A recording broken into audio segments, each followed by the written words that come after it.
When Trump was re-elected last year, foreign media kept asking us Chinese how we viewed Trump. I said most Chinese probably think Trump is slightly better than Biden. We find Biden too hypocritical, while Trump is relatively more straightforward. My personal assessment of Trump has been consistent. He has a fairly accurate read on many of America's problems, but the prescriptions he offers are often wrong, disastrously wrong. For example, he recognizes that the US has long overextended its national strength and is becoming a failing state. He acknowledges that the world has become multipolar and that the US lacks the capacity to manage the entire globe. He sees that Ukraine stands no chance of winning and decides to stop wasting American money. Seeking instead a compromise with Russia, he dismantled more or less the USAID, the global headquarters of color revolutions, which has brought immense suffering to many nations and also caused significant losses to the US itself. However, as the leader of a major power, Trump's vision, character, experience, and knowledge are all vastly inadequate to fulfill his "Make America Great Again" agenda. Trump's most defining trait is his unpredictability. After all, he co-authored The Art of the Deal, and his favorite business tactic is to keep shifting positions, catch opponents off guard, apply maximum pressure, and then strike a deal on the most favorable terms for him. Thus, he announced increasingly higher tariffs on all Chinese goods, convinced that China needed him and expecting a phone call from China's leadership. But what he got instead was not a call from Beijing, but progressively stronger countermeasures, including equivalent tariffs, up to 125% on all US imports, a long list of American entities added to export control lists, and strict restrictions on the export of rare earth materials and related goods. New York Times columnist Thomas Friedman commented, "Trump sends a message to the world and to the Chinese. I couldn't take the heat. If it were a book, it would be called The Art of the Squeal." In reality, his reckless tariff policies triggered massive sell-offs of US Treasury bonds, which could very well collapse the American financial system. Many also suspect that Trump's flip-flopping is a way to manipulate the stock market, raising tariffs, then suspending them, shorting and then buying back, turning Wall Street into a casino for his family. After all, he's not just a real estate tycoon, but also a former casino owner. This speaks volumes about America's institutionalized corruption. Trump's constant policy reversals have left him with no credibility. American businesses and consumers are utterly confused, and an economic recession coupled with higher inflation seems now inevitable. Every Chinese understands the wisdom of a saying from Chinese philosopher Lao Tzu over 2,000 years ago: "Governing a great nation like cooking a delicate dish. Prudent and consistent approach is the key." But Trump doesn't get it. Flip-flopping has always been a cardinal sin in Chinese statecraft culture. Trump's approach not only fails to establish any authority, but also destroys trust. Under Trump's leadership, the US no longer behaves like a decent major power. He has revived America's imperialist tradition, first targeting submissive allies like Canada and Denmark, then extorting Ukraine for $500 billion in mineral. This shows not only that America's allies are easy prey for his bullying, but also that the US has lost all moral authority globally, leaving it increasingly isolated. Nobel Prize-winning economist Joseph Stiglitz recently wrote in Handelsblatt that America's word is now worthless on the world stage. He noted that the US accounts for less than 20% of the global economy, while the remaining 80%, represented by most other nations, has united against the US. When the US-China trade war began in 2018, I gave a speech at Harvard. I said that China's leadership is looking ahead to 2050, while Trump's vision is stuck in 1950. Now, with his latest tariff offensive, he seems determined to drag the US back to 19th century mercantilism. His tariff calculations, his blind faith in protectionism, and his belief that high tariffs can bring manufacturing back to America reveal his ignorance and myopia. Not long ago, the New York Times interviewed me. I told them that the tariff war, started by the US, would ultimately backfire. Our research shows that over 90% of the increased tariffs were actually shouldered by American businesses and consumers. Outcome this time will be no different. In another interview with Russian news agency TASS, I told them when Trump threatened last year to raise tariffs on Chinese goods to 60%, I said then, please tell President Trump he can raise them to 600%. It wouldn't make a difference. Our research shows that America's economic dependence on China far exceeds China's reliance on the US. Most Chinese exports to America are essential goods for which the US has no easy substitutes. As for Trump's wish to bring companies like Apple and Microsoft back to the US, their supply chains are deeply embedded in China. Within a 150-kilometer radius, they can source every component they need. This ecosystem took China decades to build. The US has been deindustrializing for 30 to 40 years. How could they possibly replicate us? Recently, publications like the New York Times and the Times have compared Trump to Gorbachev. Just as Gorbachev's radical shock therapy accelerated the Soviet Union's collapse, Trump's reckless policies may well push America down the same path. Conservative writer Jonathan V. Last penned an article titled, "The Age of America is Over," arguing that the US empire is committing suicide, and Trump's tariff war is just the latest move that wrecked the US economy, dealt a fatal blow to NATO, and dismantled the American-led world order in just 71 days. The Soviet Union collapsed in part due to fiscal ruin. The US is now in a similar predicament, $37 trillion in debt, with annual interest payments exceeding $1 trillion. America is already insolvent, surviving only on the residual credibility of its financial myth, which makes many people believe that US T-bills are risk-free asset. But Trump's tariff chaos has exposed the fragility of the US financial system, including its treasuries, triggering a rare simultaneous crash in stocks, bonds, and the dollar. Sell-off of US treasuries is the core issue. To borrow new debt to pay off old debt is dwindling, and a fiscal crisis looms.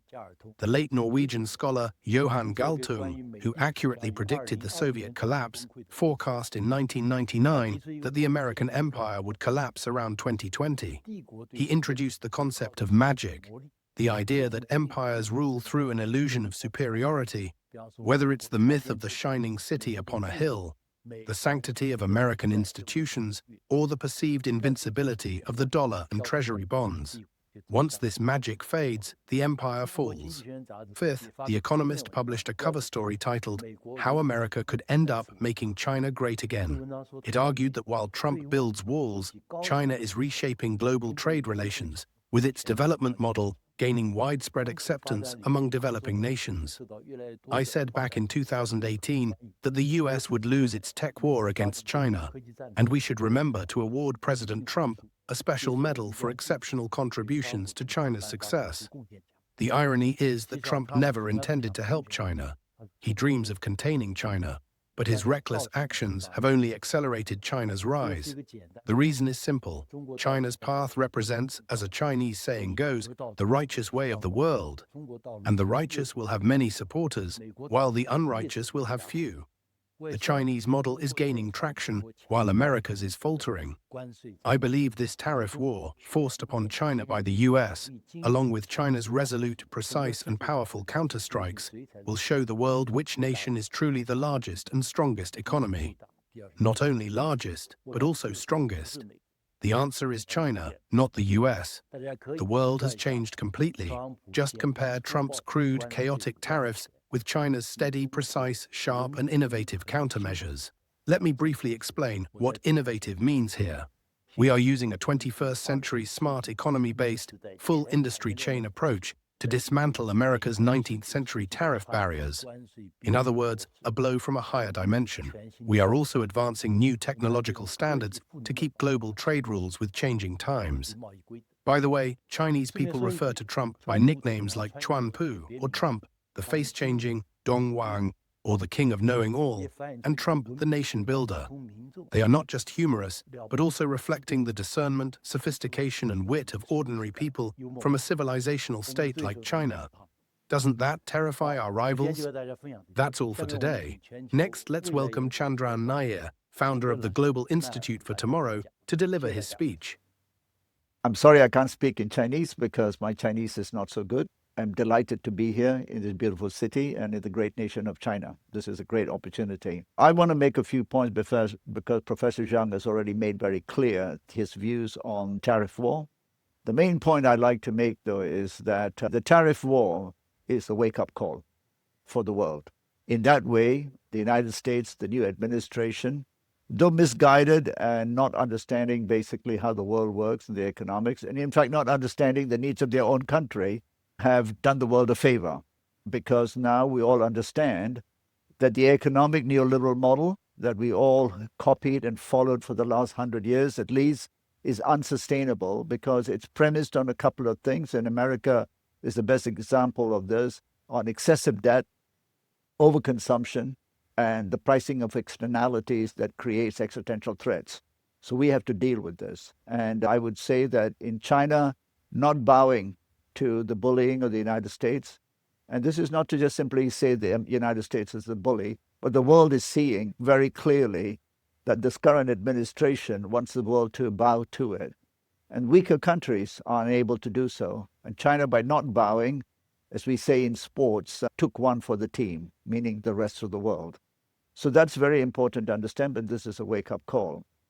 So at this point in time, it's important for us to understand that the West is going through a lot of soul-searching and pain. But rather than engaging with the world in terms of understanding the privileges of a previous era, 500 years of colonization, extraction, etc., has come to an end. And it needs to deal with the world which is multipolar, where everyone is equal, whether it be China or a small country like Cambodia. It has tried and continues to try, led by the United States, to maintain its privileges and therefore pay any price to hurt anybody else. And this cannot carry on. And in a piece that Professor, I think was 2 years ago, to talk about the West has to come to a reckoning, a new reckoning. I think I mentioned 5 things. The first is that it has to understand history is now being told by us. It's our story, not his story. So that is changing the world, how we understand what happened before. Not to seek revenge, but to understand. Secondly, we understand that the so-called international world order was nothing but an orderly thing in which laws, etc., existed to protect everyone, because the United States and some of its European allies have blatantly broken many of these so-called rules. Look at the war in Gaza. Look at all of those things. The third is understanding that the international financial architecture, which is essentially one that the United States in particular and its allies have used to weaponize finance, is crumbling as the rest of the world wakes up and says, we cannot tolerate this sort of arbitrary use of finance to punish everybody. The fourth part of it is the understanding that many of us had, because we thought the West was going to be benevolent post-Second World War, that it was a peacemaker, that it has peace in mind. But it actually was become very clear that war is an industry, and there's no peace industry. And so the West is peacemakers. That is being eroded. And finally, the point that many of us, including people like me, who were educated to believe in such things as freedom, free press, and the Western media as the front runners carrying that message of free press, the Western media has completely capitulated. And then the last 2 points I would say about the time we live in is that we live in a period where the crisis of capitalism is essentially being exposed. Tariffs is one. But the crisis of capitalism is simply this. We have a system in which we urges people, if I can put it this way, to buy things they don't need with money they don't have, which is essentially the debt. And that's created the monster that the U.S. is having to confront with in terms of deficit. Household debt, national debt, continuous wars, spending money on consumption in relation to essentially spending to facilitate the war machine, and many other things. And finally, so I'll finish by saying we give too much oxygen to the Americans and the Europeans and worry about what they're going to do. In a way, it doesn't matter. What we need to do now is think in the most populated part of the world, which is Asia, and then there's Africa and the Middle East. What are we going to do to navigate the next 100 years?